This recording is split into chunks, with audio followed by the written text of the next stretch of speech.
shoutout mga bossing.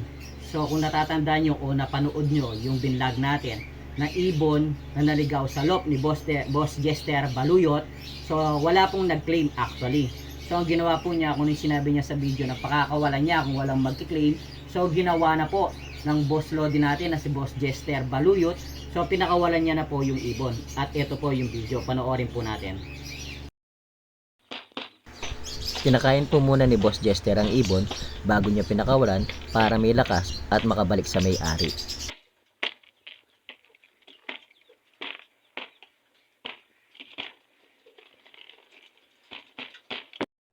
Ngayong hapon mga kalapatids, papakawalan na natin yung loob bisit. Ayan si Blue Bar, may naka love letter pa, yun lagyan natin.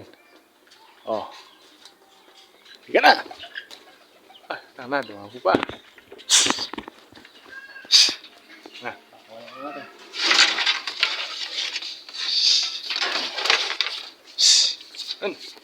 At dito nga mga bossing ay muling dumapo yung ibon na pinakawalan ni Boss Chester, pero hindi tumigil ang boss lodi natin hanggat hindi nakakalipad o nakakaalis yung ibon.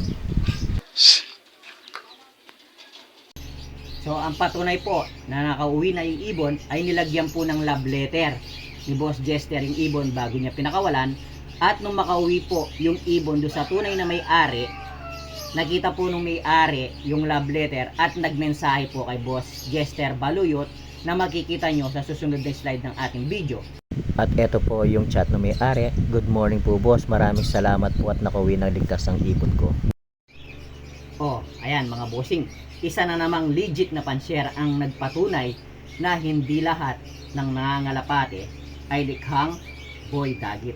Marami pa rin sa mga pansyera ang nagbibigay konsiderasyon dahil alam nila kung gaano kahirap o kasakit sa isang pansyera ang nawawalan ng ibon. Kaya sa lahat ng mga boy dagit na makakapanood ng video na to, sana magsilbing inspirasyon sa inyo ito.